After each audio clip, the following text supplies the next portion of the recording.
Hello viewers, this is Miss Misty and I welcome you in my channel. So in this video we're gonna learn about ionic bonds. But before starting the topic, let's get a quick shot to the periodic table.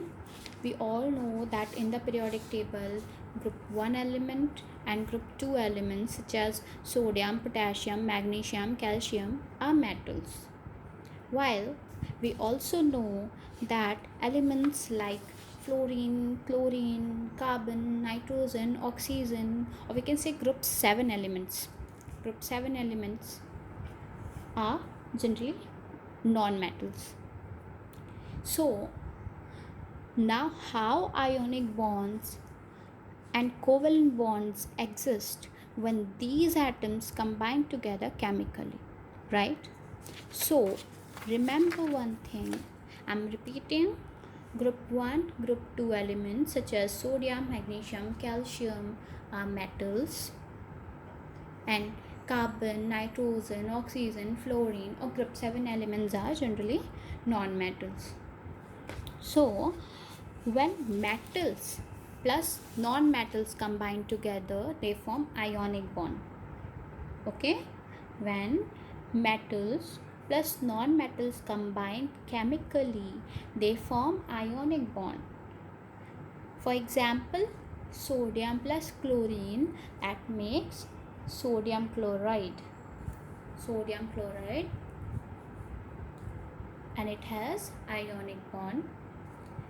When non-metals plus non-metals combine chemically, they form covalent bond. For example, carbon dioxide, that is carbon plus oxygen. Carbon is a non-metal here and oxygen is a non-metal as well, and they form carbon dioxide and it has covalent bond between them. Okay, so we can say that how this happens, right? How this happens? So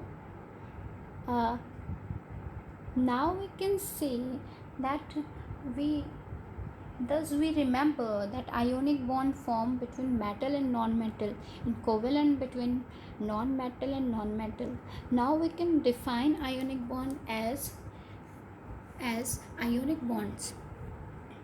Chemical bond formed due to complete transfer of electrons from one atom to other is called ionic bond. So what are ionic bonds? Ionic bonds are formed where there is complete transfer of electrons from one to other atom. Okay, now how this happens? Metals have low ionization energy. Okay, metals have low ionization energy, that is caused to losing electron. That is why metal lose electron because of low ionization energy. Just like that, non-metals have high ionization energy and it results as gaining of electron. So metal loses electron and non-metal accepts electron or gains electron. Okay, for example, we can take an example of formation of sodium chloride. Okay, so I'll show you the formation using Lavoie structure.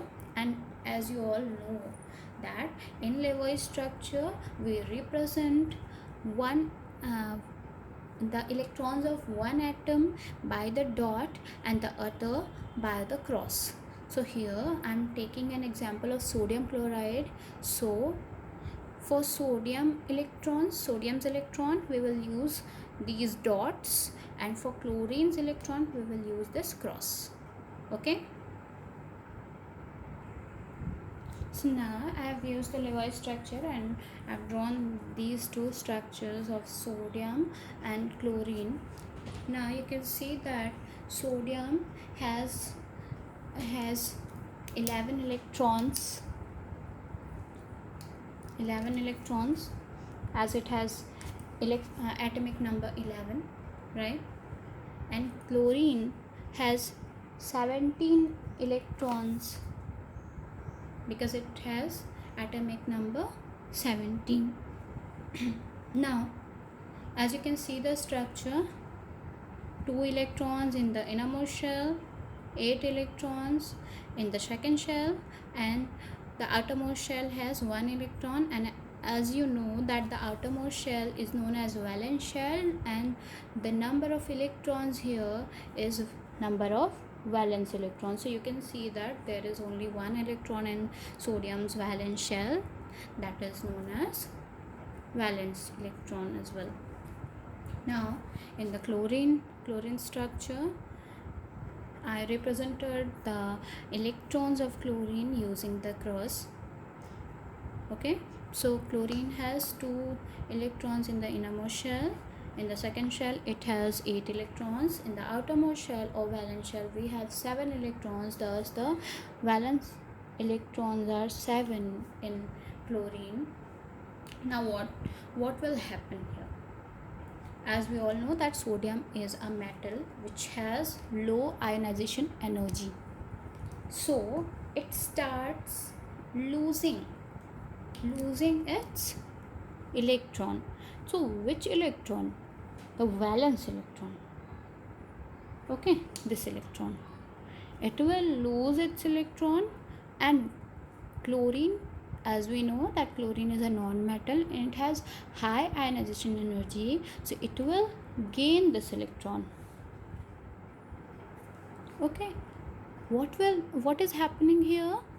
Sodium, which is a metal, wants to achieve octet state.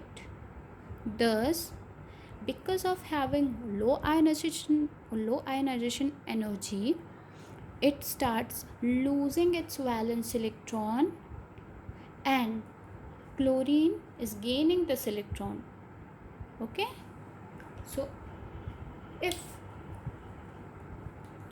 sodium loses 1 electron, then it will get 1 positive charge.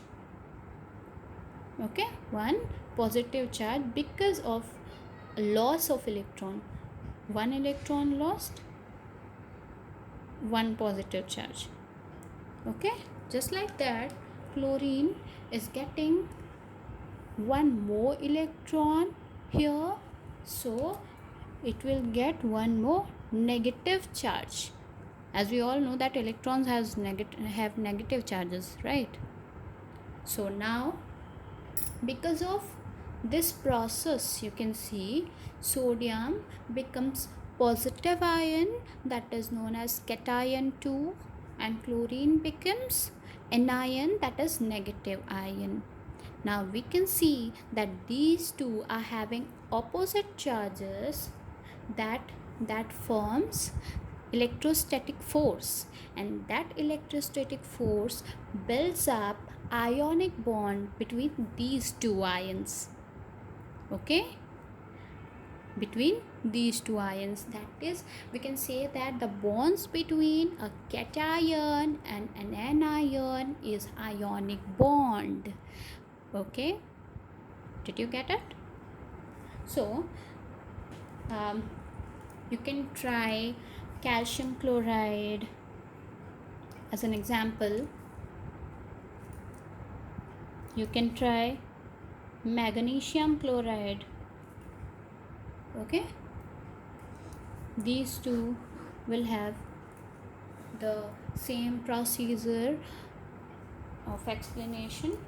Okay, and remember, always remember that if the metal loses 1 electron, then there will be 1 positive charge. If it loses 2 electrons, then 2 positive charges. If it loses 3 electrons, then 3 positive charges, and same for the non-metal with negative charges. Hope you enjoyed the video. Please keep supporting and like, share and subscribe to my channel. Thank you very much, and keep learning, keep growing.